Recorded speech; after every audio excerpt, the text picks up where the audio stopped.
NIS Patiala न केवल पटियाला और पंजाब के लिए शान है, बल्कि भारत के खिलाड़ियों के लिए और भारत के कोचेस के लिए एक ऐसा संस्थान है जिसने पिछले 60 वर्षों में भारत के अलग अलग कोनों से आए हुए खिलाड़ियों को, कोचेस को डिप्लोमा करवाने के लिए भी अपनी बहुत बड़ी भूमिका निभाई है।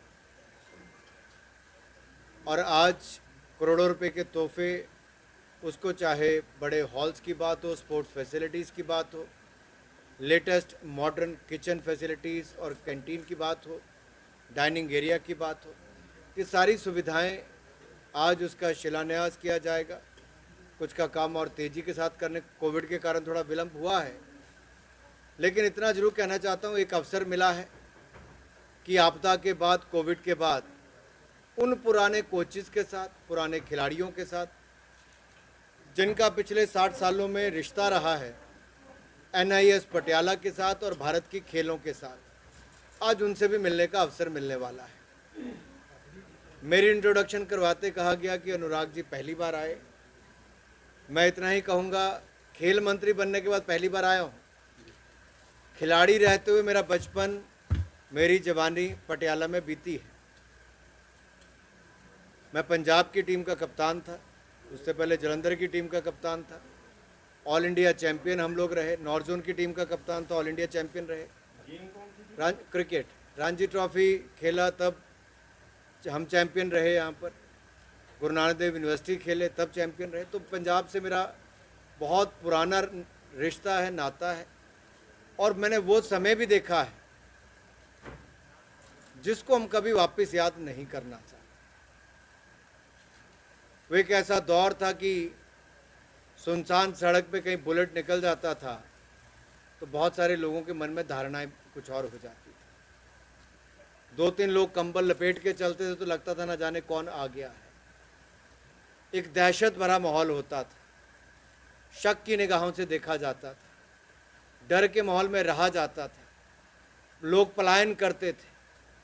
लेकिन पिछले 25-30 सालों में बहुत बदलाव भी आया है, पंजाब आगे भी बढ़ा है। एक बात मैं जरूर कहना चाहता हूं, पंजाब खुशहाल था, खुशहाल है और खुशहाल रहना चाहिए। पंजाब की खुशियों पर किसी की नज़र नहीं लगनी चाहिए, और कम से कम जिनको जिम्मेदारी मिली है वो अपनी जिम्मेदारी किसी बाहर वालों को देकर केवल कुर्सी पे बैठने का काम ना करें। कानून व्यवस्था का चरमरा जाना, कोई सवाल खड़ा करे तो पुलिस का दुरुपयोग करना, लोकतंत्र में पुलिस पावर आते ही मंसूबे बदल जाना, सत्ता पाने के लिए किसी से भी हाथ मिलाने चल पड़ना, जो हित में है या अहित करता है, ये अपने आप में बहुत सारे प्रश्न चिन्ह खड़ा कर रहा है। और पंजाब में आज एक बात चली है, ये गैंग वॉर होना, ये कानून व्यवस्था का चरमरा जाना, छीना झपटी होना और समाज में तनाव खड़ा करना और फिर कार्रवाई ना करना। आखिरकार पंजाब वालों ने सत्ता तो सुधार के लिए दी थी, कम से कम लोगों का मान तो रख लो। जनता के वर्डिक्ट का मान तो रख लो।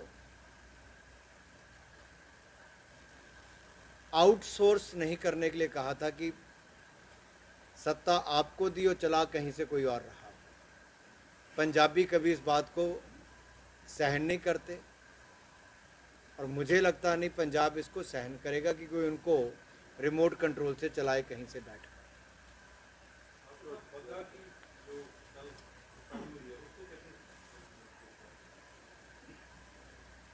इसके साथ थोड़ा सा मैं जोड़ देता हूँ कि जो एडवोकेट जनरल है पटवारिया पंजाब के, वो बोल रहे हैं कि हमने हर प्रोसीजर फॉलो किया है।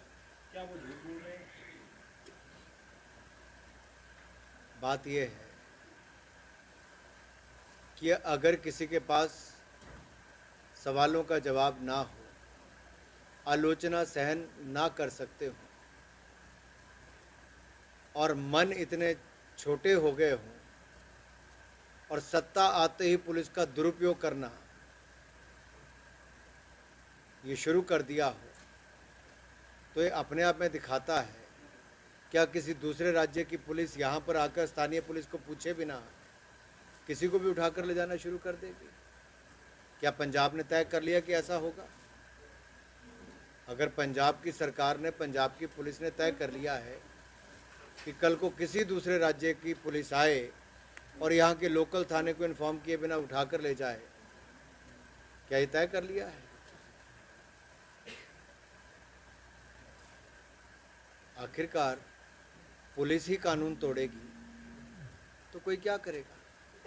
और कानून व्यवस्था बनाने में आप असफल हो रहे हैं। आप सत्ता का दुरुपयोग बदले की भावना के लिए कर रहे हो और ये कार्रवाई बदले की भावना से उचित नहीं। इसकी आलोचना पूरे देश भर में हो रही है और कोई एक राजनीतिक दल नहीं कर रहा, सभी राजनीतिक दल कर रहे हैं और पंजाब की छवि किसी को मंजूर नहीं है। पंजाब बॉर्डर ਦੇ ਇਲਾਕੇ ਦੇ ਵਿੱਚ ਹੈਗਾ 60 ਕਿਲੋਮੀਟਰ ਜਿਹੜਾ ਹੈਗਾ ਅੰਡਰਗਰਾਉਂਡ ਸੀਗਾ ਜਿਹੜੀ ਹੈਗੀ ਕੇਂਦਰ ਦੇ ਅੰਦਰ ਵੀ ਆ ਗਿਆ। ਡਰੋਨ ਦੇ ਰਾਹੀਂ ਜਿਹੜਾ ਹੈਗਾ ਹੁਣ ਸਮੱਗਰੀ ਆ ਰਹੀ ਹੈਗੀ ਆ ਤੇ ਜਿਹੜਾ ਕਿਤੇ ਡਰੋਨ ਬੜਾ ਇਫੈਕਟ ਕਰਦਾ ਹੈ ਪੰਜਾਬ ਦੇ ਬਾਰਡਰ ਨੂੰ, ਉਹਨੂੰ ਰੋਕਣ ਲਈ, ਡਰੋਨ ਨੂੰ ਰੋਕਣ ਲਈ ਕੇਂਦਰ ਸਰਕਾਰ ਵੱਲੋਂ ਕੀ ਮਦਦ ਕੀਤੀ ਜਾਵੇ? ਮੈਨੂੰ ਲੱਗਦਾ ਬੜਾ ਮਹੱਤਵਪੂਰਨ ਸਵਾਲ ਤੁਸੀਂ ਪੁੱਛਿਆ ਇੱਥੇ। ਜੇ ਅਸੀਂ ਇਸ ਸਵਾਲ ਦੀ ਗਹਿਰਾਈ 'ਚ ਜਾਈਏ ਤਾਂ ਟੈਕਨੋਲੋਜੀ ਦੇ ਆਉਣ ਦੇ ਨਾਲ ਨਵੀਂ ਚੁਣੌਤੀਆਂ ਕਿੱਦਾਂ ਖੜੀ ਹੋਣੀ ਸ਼ੁਰੂ ਹੋ ਗਈ। ਪਹਿਲੇ ਬਾਰਡਰ ਪਾਰ ਲੰਬੇ ਬਾਂਸ ਲੈ ਕੇ ਉਹਨੂੰ ਖਿੱਚ ਕੇ ਦੂਰ ਤੱਕ ਸੁੱਟਿਆ ਜਾਂਦਾ ਸੀ, ਗੁਲੇਲਾਂ ਨਾਲ ਵੀ ਅੰਦਰ ਤੱਕ ਸੁੱਟਿਆ ਜਾਂਦਾ ਸੀ, ਬੰਦਿਆਂ ਦੇ ਰਾਹੀਂ, ਸੁਰੰਗਾਂ ਦੇ ਰਾਹੀਂ ਵੀ, ਚਾਹੇ ਨਸ਼ੇ ਹੋਣ, ਹਥਿਆਰ ਹੋਣ, ਇਹ ਸਾਰੀ ਚੀਜ਼ਾਂ ਲੰਬੇ ਟਾਈਮ ਤੋਂ ਸ਼ਿਕਾਇਤਾਂ ਵੀ ਆਉਂਦੇ ਰਹੇ, ਲੋਕਾਂ ਨੂੰ ਪਕੜਦੇ ਵੀ ਰਹੇ। ਲੇਕਿਨ ਜੋ ਤੁਸੀਂ ਕਿਹਾ ਟੈਕਨੋਲੋਜੀ ਦੇ ਆਉਣ ਦੇ ਨਾਲ ਨਵੀਂ ਚੁਣੌਤੀਆਂ ਖੜੀਆਂ ਹੋਈਆਂ। ਇਹਦੇ 'ਚ ਕੇਂਦਰੀ ਸੁਰੱਖਿਆ ਬਲ, राज्य की पुलिस ते टैक्नोलॉजी जानने वाले बंदे सारिਆਂ ਨੂੰ ਇਕੱਠੇ मिल के ਜਿਹੋ ਜਿਹੇ काम करना चाहिए उसी दिशा 'ਚ काम किया जा रहा है। एक पासे ਜਿਹੜੇ नक्सल प्रभावित इलाके ने ਉੱਥੇ काम करते हैं जंगलों 'ਚ ਤੇ बाकी इलाकों 'ਚ, ਉੱਥੇ भी ਇਹੋ ਜਿਹੀ चुनौती है, ਇੱਥੇ भी बॉर्डर ਤੇ ਇਹੀ चुनौती है। ਇਹਦੇ ਲਈ ਟੈਕਨੋਲੋਜੀ ਦਾ ਸਾਹਮਣਾ कर पाना कई बार उस तरह ना राज्य भी अपने आप ਨੂੰ तैयार नहीं समझते, तो केंद्र के सुरक्षा बल भी अपनी निगरानी रख के बॉर्डर के इलाके में बचाने लिए जो जो कदम उठाने के नाल उठा रहे हैं। पुलिस के लैवल पर बहुत ज़्यादा आपस शेयर भी करते हैं जानकारी। इस तो ज़्यादा शायद मैं कुछ ना कह पावा, संबंधित विभाग तो कह पाएगा, लेकिन इन्ना जरूर कहांगा कि देश की सुरक्षा लिए केंद्र ते प्रदेश दोनों मिल के नागरिकों की भी ते देश की सुरक्षा लिए हर कदम उठा रही है।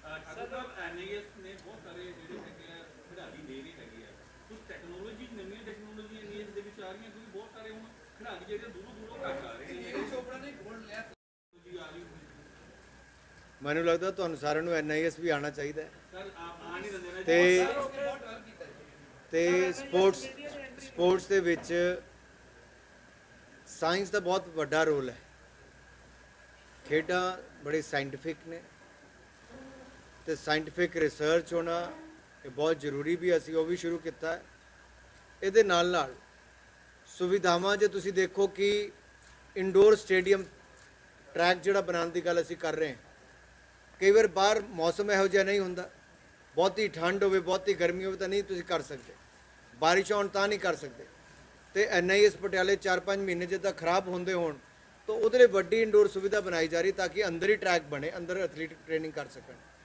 ਜਿੱਥੇ ਤੱਕ ਨੀਰਜ ਚੋਪੜਾ ਦੀ ਗੱਲ ਕੀਤੀ, ਤੁਹਾਨੂੰ ਯਾਦ ਹੋਏਗਾ ਕਿੰਨੇ ਜੈਵਲਿਨ ਖਰੀਦ ਕੇ ਦਿੱਤੇ ਗਏ ਸੀ ਤਾਂ ਕਿ ਉਸ ਲਿਹਾਜ਼ ਦੀ ट्रेनिंग की जाए। ਅੱਜ ਜੇ मैं ਇਹਨੂੰ थोड़ा हिंदी 'ਚ ਕਹਿ ਦੇਵਾਂ ਤਾਂ ਮੇਰੇ ਖਿਆਲ ज़्यादा सौखा होगा बाकियों लिए भी। मोदी जी के आने के बाद टारगेट ओलंपिक पोडियम स्कीम, वो खिलाड़ी जो वर्ल्ड चैम्पियनशिप्स में, एशियन, कॉमनवेल्थ गेम और ओलंपिक में मेडल जीतने की क्षमता रखते हों, उनको ट्रेनिंग देने के लिए बजट बनाया गया। इन खिलाड़ियों का चयन किया जाता है, मिशन ओलंपिक कमेटी बनाई गई, आजकल भी चयन चल रहा है कि 2024 के खिलाड़ी कौन से होंगे, वो भी हमने किए हैं। इसी तरह से कई खिलाड़ियों को उसमें रखा गया, पैरालंपिक्स के खिलाड़ियों को उसमें चुना गया है। और इनको चुनने के बाद एक और इनके रहने का, खाने का, इनकी ट्रेनिंग का सारा खर्चा भारत सरकार उठाती है। और जेब खर्च भी इनको 50,000 रुपये प्रति महीना, इनके 6 लाख रुपया साल का वो भी देती है। 2300 खिलाड़ी हम अलग से ऐसे लेते हैं जो जिनके ऊपर लगभग 6 लाख रुपया खर्च किया जाता है। यंग एथलीट्स को हम लेते हैं जिनके ऊपर 144 करोड़ रुपया खर्च किया जाता है, उनकी ट्रेनिंग पर, उनके बाकी सुविधाओं पर। नेशनल सेंटर ऑफ एक्सीलेंस देश के अलग अलग राज्यों में बनाए जा रहे हैं। इसके अलावा सारी ट्रेनिंग सेंटर्स वो बनाए जा रहे हैं। खेलो इंडिया एकेडमीज बनाई जा रही हैं। कोई पूर्व खिलाड़ी भी अगर अपनी एकेडमी शुरू करना चाहता है तो उसको भी हम 5 लाख रुपये देते हैं साल का, कि वो अपनी शुरू कर सके। उसको रोजगार भी मिलेगा, खिलाड़ियों को कोच भी मिलेगा। इसी तरह से ही राज्य के कुछ ट्रेनिंग सेंटर थे जो राज्य नहीं चला पा रहा था, उनको भी हमने चलाया। कुछ अपने सेंटर थे, उनको भी अपग्रेड करने का हमने काम किया। खेलो इंडिया यूनिवर्सिटी गेम्स हाल ही में बेंगलुरु में हुई, बहुत सफल हुई। 3,900 खिलाड़ी देश भर से आए, 208 यूनिवर्सिटी से आए। और मैं तो ये कहूँगा, पंजाब की अगर 3 यूनिवर्सिटीज़ की बात की जाए, lovely professional university, Punjab university, Punjabi university, सबसे बड़ा चंक अगर मेडल्स का जीता तो इन लोगों ने जीता। फिर हरियाणा की 3 यूनिवर्सिटीज़ ने उसी तरह से मेडल सबसे ज़्यादा जीते। तो इन इलाकों में, पंजाब हरियाणा में जो खेलों का एक रुझान है और जो रुचि है लोगों में, परिवारों में, खिलाड़ियों में, इसको और बढ़ावा देने के लिए हम NIS पटियाला को और मजबूत करेंगे।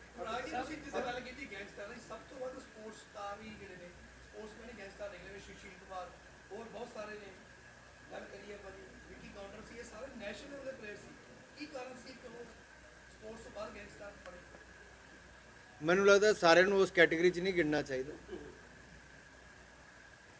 ਕਿਨ ਕਾਰਨਾਂ ਨਾਲ ਕਿਸੇ ਨੇ ਉਹੋ ਜਿਹੀ ਘਟਨਾ ਨੂੰ ਅੰਜਾਮ ਦਿੱਤਾ, ਉਹ ਇੱਕ ਸਪੈਸੀਫਿਕ ਕੇਸ ਹੋ ਸਕਦਾ ਹੈ, ਲੇਕਿਨ ਪੂਰੇ ਖਿਡਾਰੀਆਂ ਤੇ ਉਹ ਤਬਕਾ ਲਗਾ ਦੇਣਾ ਜਾਂ ਉਹ ਦਾਗ ਲਗਾ ਦੇਣਾ ਉਹ ਉਚਿਤ ਨਹੀਂ ਹੋਏਗਾ। खिलाड़ी अपना जीवन लगाते ने देश लिए, मैडल जितने लिए, राज्य लिए भी, परिवार लिए भी नाम कमान लिए। हो सकता है उन्होंने जो कोई कुछ गलत रास्ता भी पकड़ लैन, पर समाज के किहड़े हिस्से सारे मीडिया वाले इक्को जिक्के नहीं होने, सारे पॉलिटिशियन इक्को जिक्के नहीं होने, सारे कर्मचारी इक्को जिक्के नहीं है। समाज की परछाई इस समाज के हर वर्ग च देखने को मिलती है। सर गठबंधन होने जा रहे हैं, सिकंदर सिंह मलूका का भी आ रहा है कि खेती कानून वापस ले ले, हुण साडा भाजपा दे नाल कोई विरोध नहीं है। ਉਧਰੋਂ ਕੈਪਟਨ ਅਮਰਿੰਦਰ ਸਿੰਘ ਕਹਿੰਦੇ ਕਿ ਅਸੀਂ ਹੁਣ MC ਦੇ ਚੋਣਾਂ BJP ਨਾਲ ਲੜਦਾ ਜਿਹੜਾ ਅਗਰ ਨਾਲ ਲੜੇਗਾ दोनों नाल हो सकदा सर बीजेपी सर आप खिलाड़ी हैं, पटियाला या पंजाबी यूनिवर्सिटी की कुछ जगह पर EVM मशीनें पड़ी हैं। सर EVM मशीनें पड़ी हैं जिसके कारण खिलाड़ियों को बहुत ज़्यादा परेशानी आ रही है कि ये मशीनें पड़ी हैं, वो खेल नहीं पा रहे। मेरे ध्यान में आप ये विषय लेकर आए और मैं इसकी जानकारी प्राप्त करके जो भी उचित कार्रवाई होगी, अगर ये राज्य में किसी इलेक्शंस को लेकर रखी गई हैं तो अलग बात है, अगर केंद्र में वापस जानी तो वहाँ पर वैसी बात की जा सकती है। और शायद इसके लिए व्यवस्था पूरे देश भर में बनाई गई है। राज्यों में अलग अलग इनकी स्टोरेज करने की व्यवस्था के लिए पैसा भी अलॉट हुआ है और शायद उस दिशा में काम भी हो रहा है। अकाली दल बड़ा उधर ज़्यादा तो तुसी काले पे हो।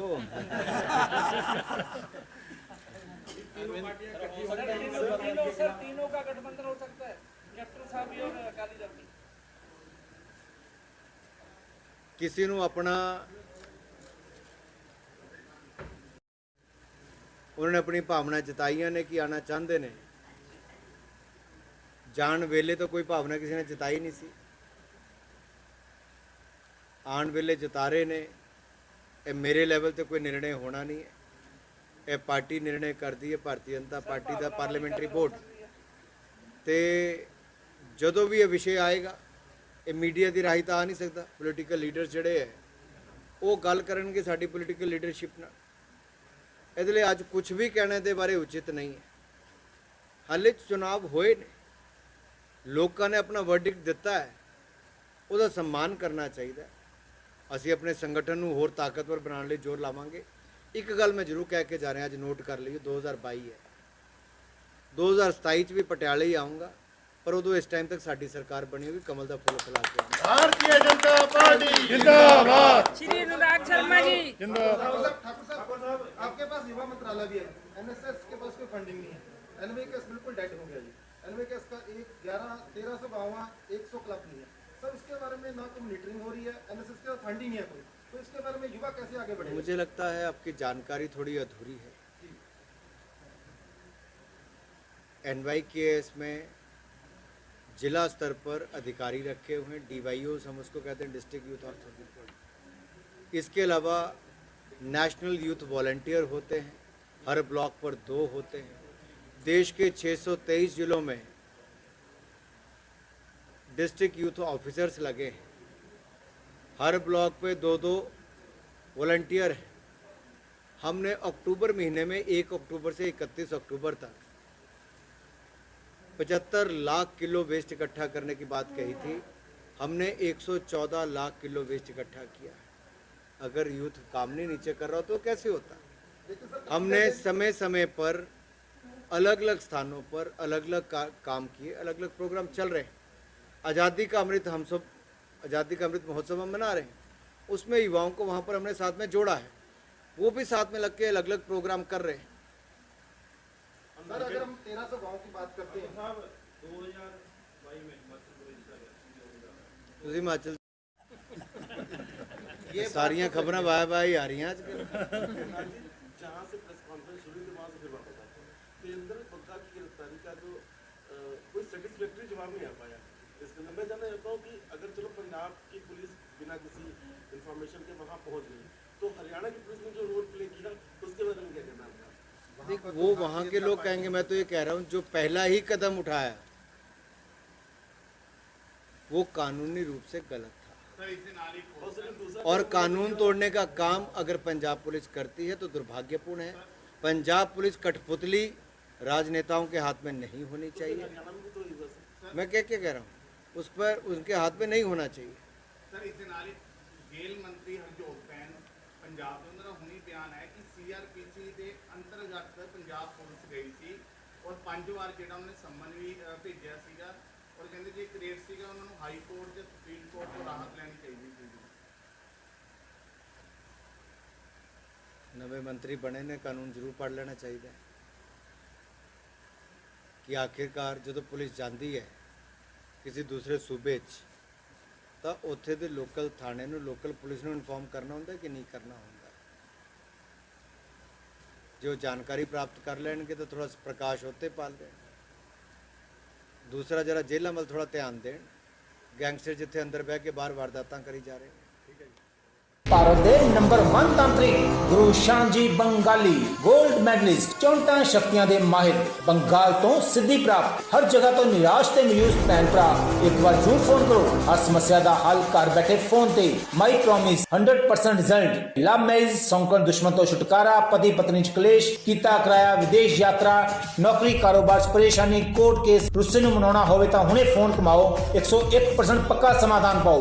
मां वशीकरण ते मां मुटकरण दे सुपर स्पेशलिस्ट गुरु शांजी बंगाली 9958635478